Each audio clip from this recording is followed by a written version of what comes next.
José Palácios, seu servidor mais antigo, o encontrou boiando nas águas depurativas da banheira, nu e de olhos abertos, e pensou que tinha se afogado. Sabia que era essa uma das suas muitas maneiras de meditar, mas o estado de êxtase em que jazia à deriva parecia de alguém que já não era deste mundo. Sem ousar aproximar-se, chamou-o com voz surda, em obediência à ordem de acordá-lo antes das 5 para viajar com as primeiras luzes. Ao emergir do sortilégio, o general viu na penumbra os olhos azuis e diáfanos, o cabelo encarapinhado, cor de esquilo, a majestade impávida do seu mordomo de todos os dias, trazendo na mão a xícara com a infusão de papoulas com goma. Agarrou-se sem forças às bordas da banheira e surgiu dentre as águas medicinais com o ímpeto de Delfim, imprevisto num corpo tão depauperado. Vamos embora, disse, voando, que aqui ninguém gosta de nós. Por tê-lo ouvido dizer aquilo tantas vezes em ocasiões tão diversas, José Palácios já não achou que fosse para valer. Embora os animais estivessem preparados nas cocheiras e a comitiva oficial começasse a se reunir. Ajudou-o a se enxugar de qualquer jeito e lhe pôs o poncho dos páramos sobre o corpo nu, porque a xícara castanholava com o tremor das mãos. Meses antes, ao vestir a calça de camuça, que não usava desde as noites babilônicas de Lima, descobrira que ia diminuindo de estatura à medida que perdia peso. Até sua nudez era diferente. Tinha um corpo pálido e a cabeça e as mãos queimadas de sol. Completara 46 anos no último mês de julho, mas já sua áspera grinha caribe ficara cinzenta. Tinha os ossos desmantelados pela decrepitude prematura, e todo ele se via tão desfeito que não parecia capaz de durar até o próximo julho. No entanto, seus movimentos decididos davam a impressão de pertencer a outra pessoa menos gasta pela vida, e caminhava sem cessar ao redor de nada. Bebeu a tisana em 5 goles, ardentes, que por pouco lhe empolaram a língua, fugindo a seu próprio rastro de água nas esteiras esfiapadas de assoalho, e foi como beber o filtro da ressurreição. Mas não disse uma palavra enquanto não soaram 5 horas na torre da catedral vizinha. Sábado, 8 de maio do ano de 30, dia da Santíssima Virgem, medianeira de todas as graças, anunciou o mordomo. Está chovendo desde as 3 da madrugada. Desde as 3 da madrugada do século XVII, disse o general com a voz ainda perturbada pelo bafazeiro da insônia. E acrescentou, a sério, não escutei os galos. Aqui não há galos, disse José Palácios. Não há nada, disse o general. É terra de infiéis. Estava em Santa Fé de Bogotá, a 2.600 metros acima do nível do mar longínquo, e o enorme quarto de paredes áridas exposto aos ventos gelados que se filtravam pelas janelas mal ajustadas não era o mais propício para a saúde de ninguém. José Palácios pôs no mármore do tocador a cumbuca de espuma e o estojo de veludo vermelho com os instrumentos de barbear, todos de metal dourado. Depositou o castiçal com a vela num suporte junto ao espelho, de modo que o general tivesse bastante luz, e aproximou o braseiro para esquentar-lhe os pés. Deu-lhe em seguida uns óculos de vidros quadrados, com armação de prata fina, que trazia sempre para ele no bolso do jaleco. O general os colocou e barbeou-se, manejando a navalha com igual perícia tanto com a mão esquerda como com a direita, pois era ambidestro natural, e demonstrando o domínio assombroso do mesmo pulso que minutos antes não lhe servira para segurar a xícara. Acabou de fazer a barba às cegas, sem deixar de dar voltas pelo quarto, porque procurava ver-se no espelho o menos possível para não topar com os próprios olhos. Depois, arrancou a puxões os cabelos do nariz e das orelhas, poliu os dentes perfeitos com pó de carvão, usando uma escova de seda com cabo de prata. Cortou e poliu as unhas das mãos e dos pés e por último se desfez do poncho e esvaziou sobre si um frasco grande de água de colônia, esfregando com ambas as mãos o corpo todo até ficar exausto. Naquela madrugada, oficiava a missa diária da limpeza com a violência mais frenética que a habitual, tratando de purificar o corpo e a alma de 20 anos de guerras inúteis e desenganos de poder. A última visita da noite anterior fora a de Manuela Sanches, a guerreira quitenha que o amava, mas que não o seguiria até a morte. Ficava, como sempre, com a incumbência de manter o general bem informado de tudo que ocorresse em sua ausência, pois fazia muito tempo que ele não confiava em ninguém mais. Deixava-lhe em custódia algumas relíquias sem outro valor, senão de terem sido suas, bem como alguns de seus livros mais apreciados e 2 cofres com arquivos pessoais. No dia anterior, durante a breve despedida formal, lhe dissera: eu te amo muito, mas te amaria ainda mais se agora tivesses mais juízo do que nunca. Ela o tomou como uma homenagem a mais de tantas que dele recebera em 8 anos de amores ardentes. Dentre todos os seus conhecidos, era ela a única a acreditar. Desta vez, ele ia mesmo embora. Mas também era a única a ter pelo menos um motivo real para esperar que voltasse. Não contavam se ver de novo antes da viagem. Entretanto, a dona da casa quis dar-lhes como presente o último adeus furtivo e fez entrar Manuela em traje de montaria pelo portão dos estábulos, burlando os preconceitos da beata comunidade local. Não porque fossem amantes clandestinos, pois o eram à plena luz e com escândalo público, mas para preservar a qualquer preço o bom nome da casa. Ele foi ainda mais timorato, ordenando a José Palacios que não fechasse a porta da sala contígua, passagem obrigatória da criadagem doméstica, onde os ajudantes de campo encarregados da guarda jogaram cartas até muito depois de terminada a visita. Manuela leu para ele durante 2 horas. Tinha sido jovem até pouco tempo atrás, quando suas carnes começaram a levar melhor sobre a idade. Fumava um cachimbo de marinheiro e se perfumava com água de verbena, loção de militares. Vestia-se de homem e andava entre soldados, mas sua voz rouca continuava sendo boa para as penumbras do amor. Lia a luz escassa da vela, sentado numa poltrona que ainda tinha o escudo de armas do último vice-rei, e ele a escutava, estendido na cama de barriga para cima com a roupa de andar em casa, coberto com um poncho de vicunha. Só pelo ritmo da respiração se percebia que não estava dormindo. O livro se chamava Lição de Notícias e Rumores que Correm em Lima no ano da graça de 1826, do peruano Noé Causadilas, e ela o lia com ênfase teatral muito adequada ao estilo do autor. Durante a hora seguinte, nada mais se ouviu na casa adormecida a não ser a voz dela. Porém, depois da última ronda, estrugiu de repente uma gargalhada unânime de muitos homens, que assanhou a cachorrada do quarteirão. Ele abriu os olhos, menos inquieto que intrigado, e ela fechou o livro no colo, marcando a página com o polegar. São os seus amigos, disse. Não tenho amigos, disse ele, e se acaso me restam alguns, há de ser por pouco tempo. Pois estão aí fora, vigiando para que não o matem, disse ela. Assim foi que o general tomou conhecimento do que a cidade inteira sabia. Não um, mas vários atentados estavam sendo tramados contra ele, e seus últimos partidários vigiavam na casa para tratar de frustrá-los. O salgão e os corredores em torno do jardim interno estavam tomados por hussardos e granadeiros, todos venezuelanos, que iam acompanhá-la até o porto de Cartagena de Índias, onde devia embarcar no veleiro para a Europa. 2 deles haviam estendido esteiras para se deitar atravessados em frente ao portão principal do quarto. Os ajudantes de campo iam recomeçar o jogo na sala ao lado quando Manuela acabasse de ler. Mas os tempos não estavam para ninguém se sentir seguro de coisa alguma, em meio a tanta tropa de origem incerta e variada laia. Sem se alterar com as más notícias, o general ordenou a Manuela, com um gesto de mão, que continuasse lendo.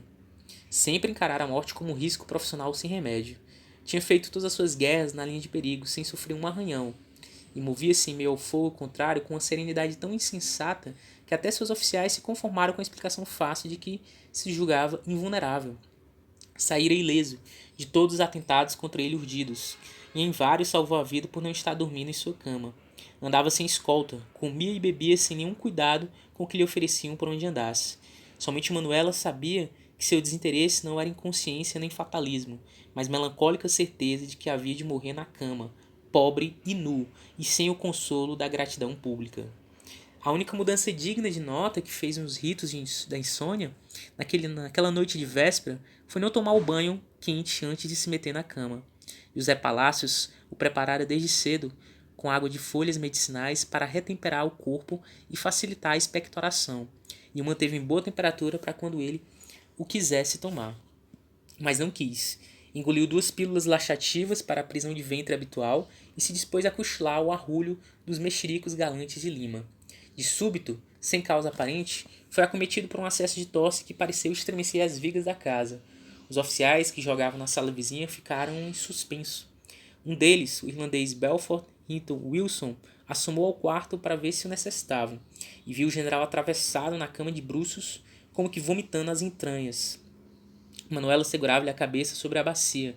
José Palacios, o único autorizado a entrar no quarto sem bater, permaneceu junto à cama em estado de alerta até passar a crise.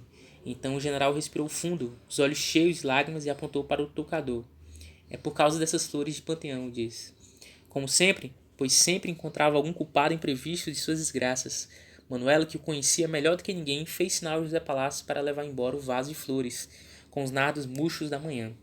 O general tornou a estender-se na cama, de olhos fechados, e ela reatou a leitura no mesmo tom de antes.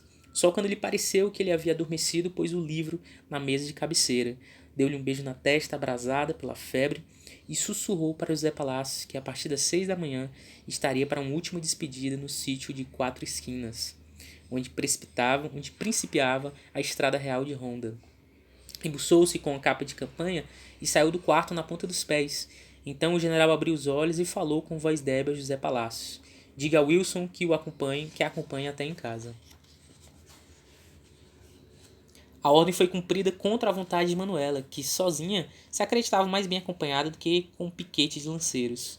José Palácios a precedeu à luz de um candeeiro até os estábulos, em redor do jardim interno, com um chafariz de pedra, onde começavam a florir os primeiros nardos da madrugada. A chuva fez uma pausa e o vento parou de assobiar entre as árvores, mas não havia uma só estrela no céu gelado. O coronel Belfort Wilson ia repetindo a senha da noite para tranquilizar as sentinelas deitadas nas esteiras do corredor.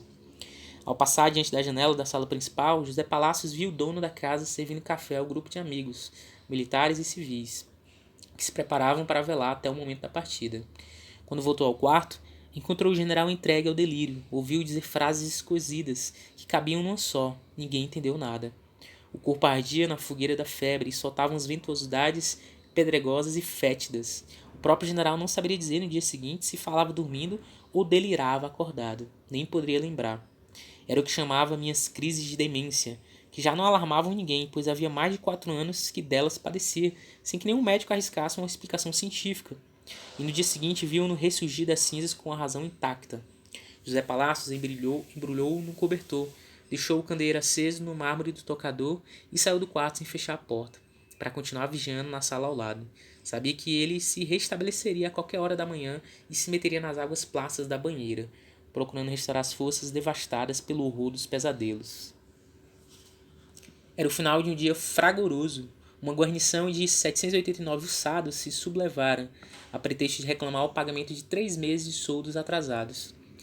A razão verdadeira foi outra. A maioria era da Venezuela, e muitos tinham feito as guerras de libertação de 4 nações, mas nas últimas semanas vinham sendo alvo de tantos insultos e provocações de rua, que tinham motivos para temer pela própria sorte, depois que o general deixasse o país. O conflito se resolveu com o pagamento dos viáticos e 1.000 pesos ouro, em vez dos 70.000 que os insurretos pediam. Ao pôr do sol, desfilaram para sua terra de origem, seguidos por uma turba multa de mulheres de carga, com suas crianças e seus animais domésticos. O estrépito dos pombos e dos cobres marciais não conseguiu calar a gritaria da multidão, que assolava cachorros contra eles e atirava busca-pés para lhes descertar o passo, como nunca havia feito com a tropa inimiga. 11 anos antes, ao cabo de 3 longos séculos de domínio espanhol, o feroz vice-rei Dom Juan Sámano fugira por essas mesmas ruas disfarçado de peregrino, mas com seus baús abarrotados de ídolos de ouro e esmeraldas brutas, tucanos sagrados, radiantes caixilhos envidraçados com borboletas de muso, e não faltou nas sacadas quem chorasse e lhe atirasse uma flor, desejando-lhe de todo o coração mar calmo e feliz viagem.